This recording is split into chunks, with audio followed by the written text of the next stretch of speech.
Greetings, sisters and brothers, comrades, friends. Welcome to African History Club, episode number 11. I'm your host, Milton Alimadi.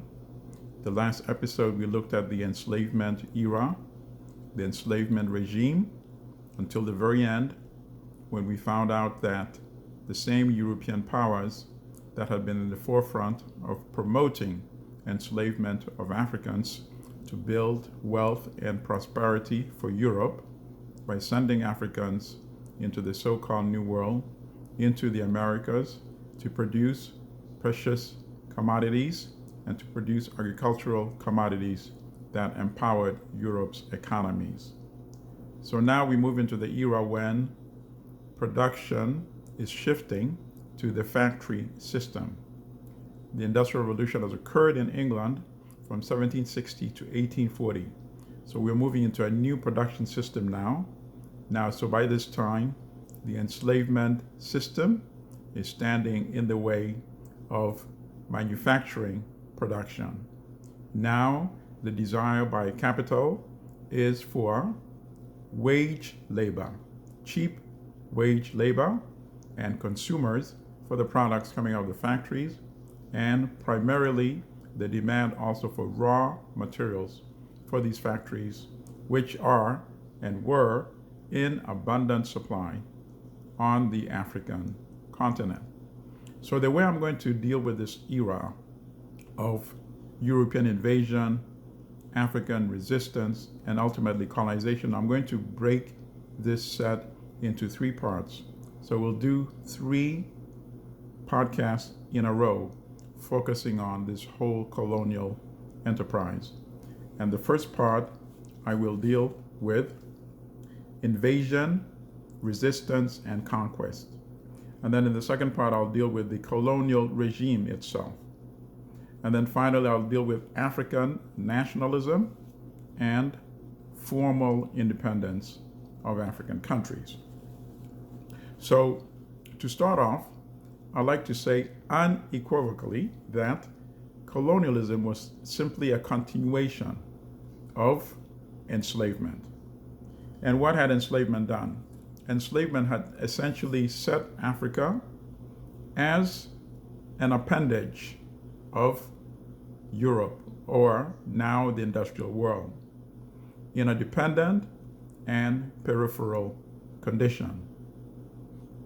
The only difference with colonialism and enslavement is that it is now a system which appears less harsh and barbaric. But when we examine all the components, that is an issue that will be left debatable, and I welcome you, my patrons, to make your own assessment at the end of the day. And the same ideology that governed enslavement was also the controlling ideology of the colonial enterprise. White supremacy, all along, as we'll see in the various stages that we'll see as we go along with this particular podcast. I want to start off by focusing on the scramble for Africa.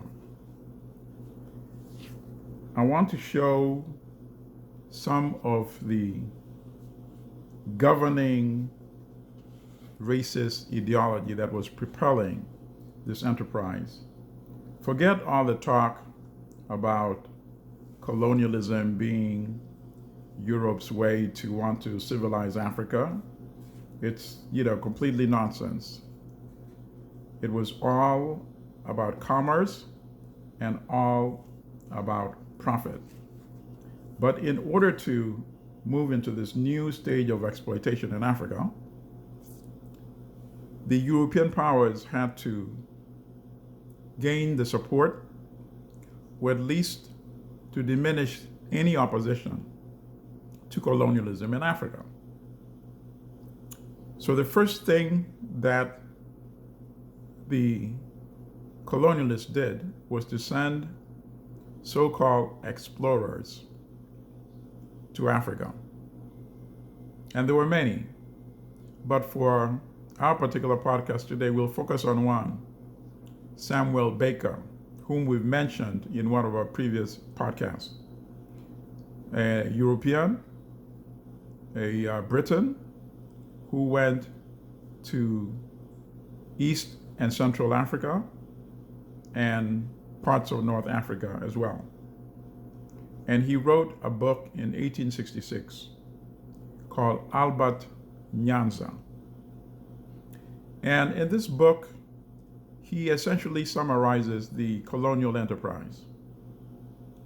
The demonization of Africa is found in his book, but then at least he's honest enough to tell us the true motive and reason for the colonial enterprise, so that there's no doubt that there was any philanthropic agenda behind it, as some people, for some reason, still try to maintain in this, the 21st century. So let me read a little bit from Albert Nyanza, Baker's masterpiece, which is still in print. Quote, "The Negro has been, and still is, thoroughly misunderstood. However severely we may condemn the institution of slavery, the results of emancipation have proved that the Negro does not appreciate the blessings of freedom, nor does he show the slightest feeling of gratitude to the hand that broke the rivets of his fetters." Let me read from another part. "England, the great chief of the commercial world, possesses a power that enforces a grave responsibility. She has the force to civilize. She is the natural colonizer of the world. In the short space of 3 centuries, America, sprung from her loins, has become a giant offspring, a new era in the history of the human race. A new birth whose future must be overwhelming."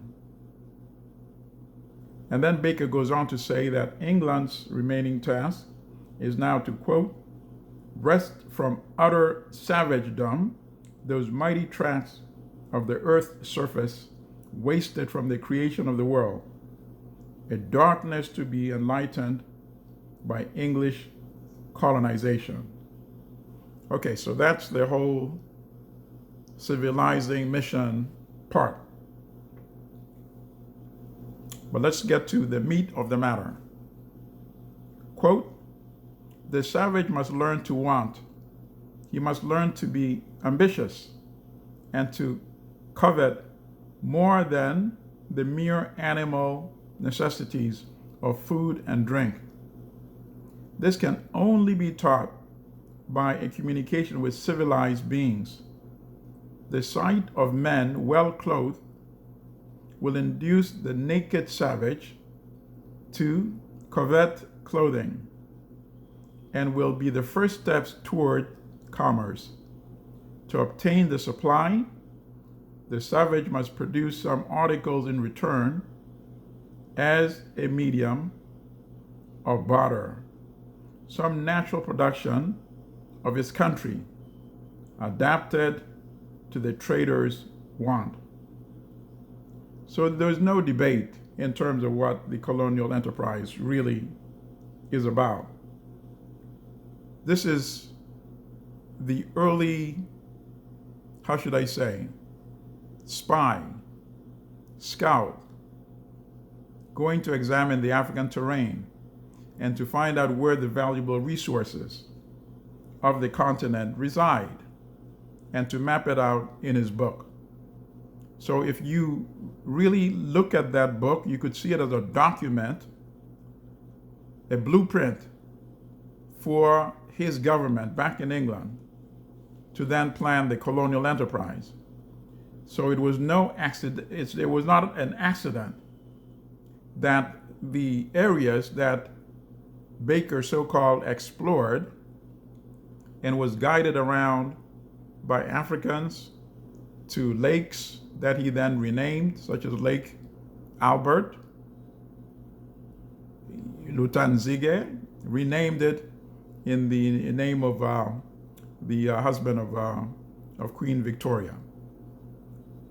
That was a minor,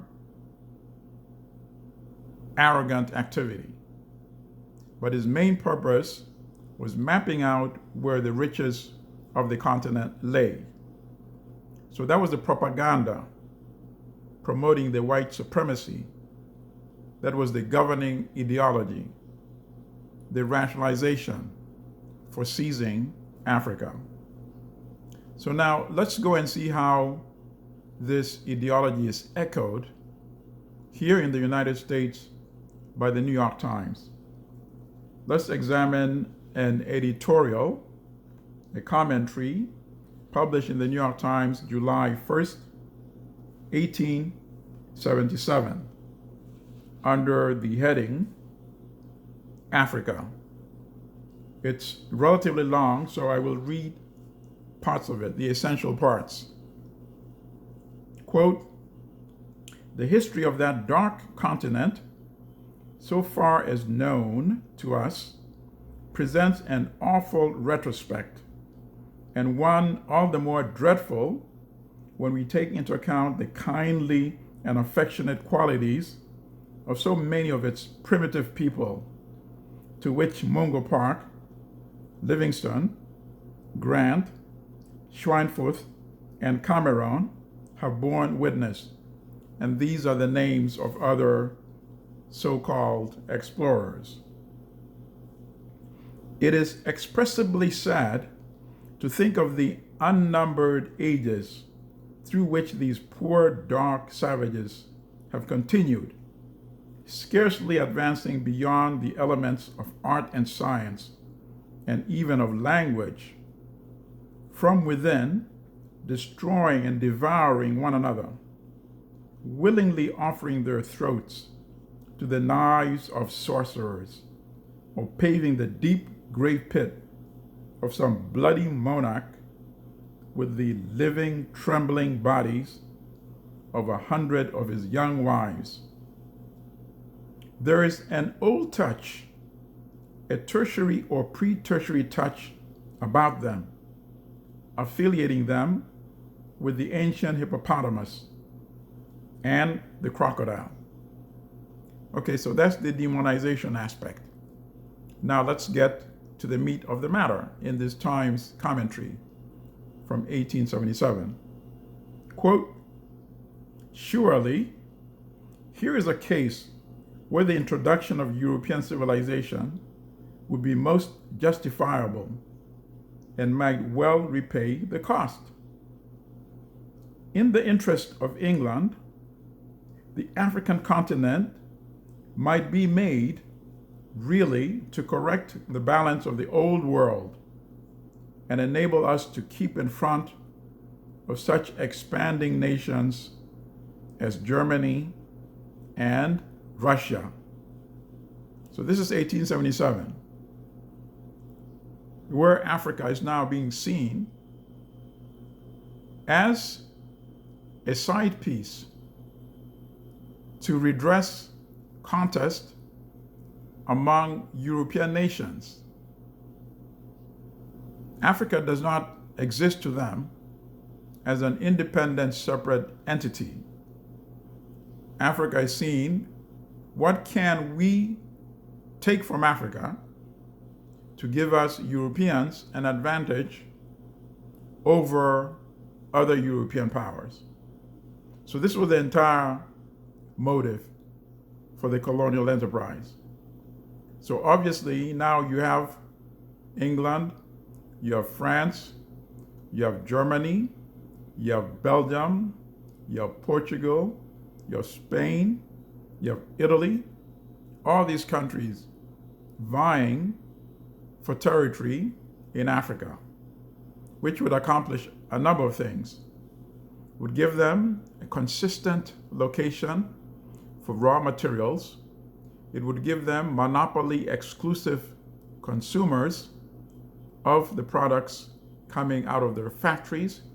It would give them cheap labor for whatever they're able to produce from the agricultural land that they would seize in Africa.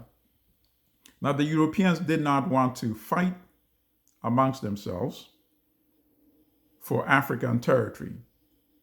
So, in late 1884, Otto von Bismarck, the German chancellor, hosted a conference. They said, if we are going to steal territory in Africa, let's do it like gentlemen. Let's meet and discuss who gets what. Or, as King Leopold of the Belgians said, I am determined to get my slice of this magnificent African cake. So the Europeans met in Berlin from November 15, 1884 to February 26, 1885, and partitioned the African continent and came up with the rules of stealing. So, for example, if a European power declared control over certain African territory, they would inform other European powers so that they would not get into a contest. And in order to avoid the possibility that some country would go to Africa and stake out a claim, and then go to another part and stake out a claim, they came up with a rule of effective annexation. So in other words, after staking the claim, the European power would have to put an administration, essentially boots on the ground, on the African territory. So that's how Africa was formally partitioned amongst the Europeans. So obviously the next question would then be, what was the reaction of the Africans? Many African leaders resisted. And I want to spend some time on that aspect of the history of colonization, because that is the part that is rarely dealt with in the Western Academy, giving the impression, the false impression, that Africans just rolled over and welcomed European conquest. That is far from the truth. And some of you will probably learn of some of the resistance that you never heard before.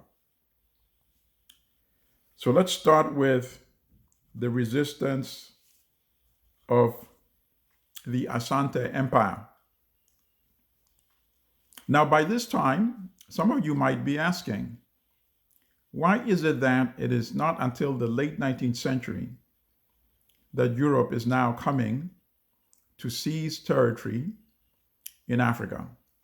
Well, there were a number of obstacles before this time. So, for example, Europe did not really have an absolute technological advantage when it came to weapons, for example. Europeans, for a long time, had muskets, and African empires also had muskets. So they were relatively evenly matched when it came to firearms. But then, of course, the Europeans developed the prototype of the machine gun. And first came the Maxim gun, developed by Hiram S. Maxim, became widely available by the early 1880s, around 1883, 1884. So that certainly gave Europeans an absolute advantage when it came to firepower. So the Asante Kingdom, which is in what is now, it's a part of what is now modern Ghana in West Africa. They had fought the British for many years. And then finally in 1895, 96, the king, Prempeh, the first, Prempeh, and his army were willing to offer the British a concession to set up a chartered monopoly company in Asante land. But the British were not interested in that. Only in that. The British wanted absolute control and to seize the Asante Empire. And indeed, even after Prempeh surrendered in 1896, they insisted on humiliating him and had the king kneel and kiss the feet of the conquering general. And then he was exiled to the Seychelles Islands. And then a few years later, in 1900, the British governor committed the profound sin of demanding that the Asante produce the golden stool, because he wanted to sit on the golden stool. And the golden stool represents the essence of the Asante nation. And the Asante would not withstand that provocation. And led by commanders, including a woman general, Ya Asantewa, YAAASENTEWAA. They marched against the British and initially defeated them. It was only until later, when they had regrouped and reinforced, that they were able to suppress that rebellion called the War of the Golden Stool. And Ya Asantewa herself was also ultimately sent into exile in the Seychelles. So let's look at another example of African resistance to the colonial enterprise. A great West African general, Samori Touré, fought against the French for almost 10 years and scored many victories against the French. He was a master of guerrilla warfare, and he had also modernized his army. So he had a professional standing army. And that is why he was able to resist the French successfully. And he also used some of the tactics which the Europeans had used against the Africans, just divide and rule. So Samori Touré acquired weapons from the British in order to fight against the French successfully until he was ultimately captured in 1898, and he was exiled to Gabon, which had been occupied by that time by the French. And that is where he died in exile in 1900. He was such a renowned general that when he was captured, his arrest was actually reported in the New York Times, and you can actually look that up as well. And then another great resistance came from the Zulus in South Africa. They were obviously the beneficiaries of a disciplined and innovative army, benefiting from the skills that had been introduced by the great general Shaka, aka Shaka Zulu. So they're benefiting from those innovations now in 1879, when the Zulus scored a historic victory against the British at the Battle of Isandlwana, and I'll spell that for you. Isandlwana,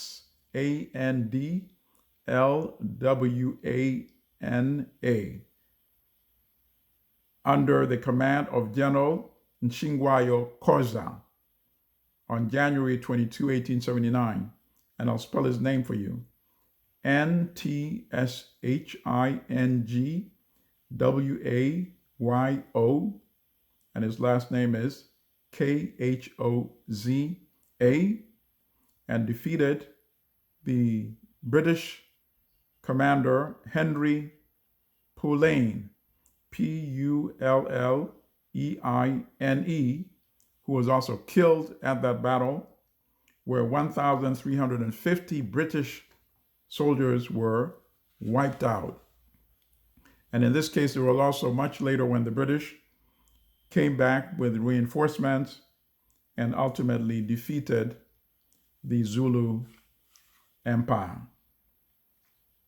And another great victory occurred in the Sudan, led by the followers of the Mahdi, that they were referred to as the Mahdists, and they were the followers of Muhammad ibn Abdallah, who many of his supporters saw as the Mahdi. And he defeated General Gordon, the British general, in Khartoum, Sudan, on January 26, 1885, even before the Berlin Conference had wrapped up. And General Gordon was also killed in Khartoum. Now, finally, I want to mention what is the greatest victory against imperialism by an African army. And that occurred on March 1, 1896, the Battle of Adwa. And before I discuss that, I want to read an item from the New York Times, which had been a busy chronicler of imperialism in Africa with a decidedly pro-imperialist tone. So this was from a few years earlier, before the Battle of Adwa, when Italian imperialism had enjoyed some victories. So this is describing a battle from 1890, 6 years before the Battle of Adwa, when Italy managed to seize some territory and by that time control Eritrea in that part of Africa. The headline from an article February 2nd, 1890 from the New York Times: "The Italians in Africa, results of Crispi's brilliant policy." Crispi was Prime Minister Crispi, Francesco Crispi of Italy. So they're referring to his brilliant policy of conquest in Africa in that headline. And then the subheadline read, "Declaration of a Protectorate over King Menelik's domains. Europe's astonishment." This is still part of the headline.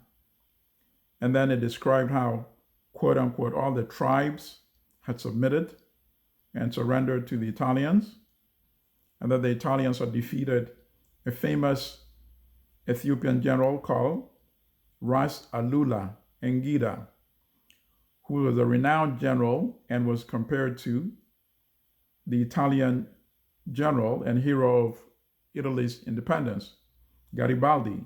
So he was referred to as the Garibaldi of Abyssinia, which is the early name for Ethiopia. Europe now marvels and perhaps scarcely credits its own eyes. Italy in Adwa, this is still from the Times, quote, "Is it true or is it a dream?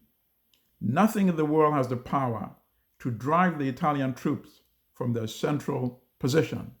So obviously lauding and celebrating colonial conquest in Africa. And then listen to this part. "We could not thus speak, however, if the program of Italy in Africa was one of pure conquest, because exploits exclusively military are in too great opposition to the sentiments of progress, of peace, of work, of companionship that should form the pivot of modern life. But instead, we may rejoice in and applaud this conquest of civilization and Christianity over barbarians and savages, over unbelief, over habits of ferocity, over brutal ignorance of every human law, religious, social, and civil, end quote. So this is the so-called civilizing aspect part. And of course, it's pure nonsense since Ethiopia had actually adopted Christianity in the first century AD, way, way, way before the United States existed, way, way, way before England existed either. But let's get to the meat of the matter once again. Quote from the same New York Times article.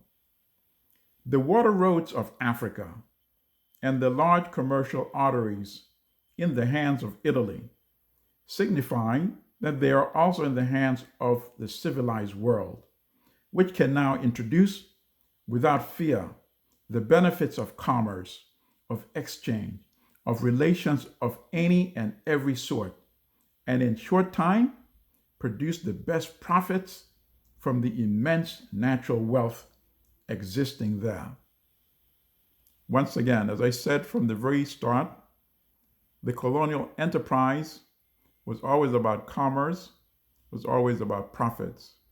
Forget all the nonsense about the civilizing mission in Africa. That was just another way of couching white supremacy, which was the guiding ideology during this conquest. So now let's get to the Battle of Adwa. Finally, the Italian commander-in-chief, Italy is now competing for territory in Africa, wanting to catch up with France and Britain, who are the great European powers, having seized vast territories in Africa. Italy, Germany, these are new arrivals, since these are newly created nation states toward the latter part of the 19th century, and they have some catching up to do. So Italy sends a massive army to Africa, with many of the soldiers also recruited from Eritrea, which by that time had been seized by Italy, with thousands of Italian soldiers as well, hundreds of Italian officers, senior officers, including 5 generals. And the commander-in-chief is a general by the name Oreste Baratieri, Baratieri. And he had promised King Umberto, before he set off in this particular operation, to return with Emperor Menelik II of Ethiopia in a cage, that he would bring him back to Rome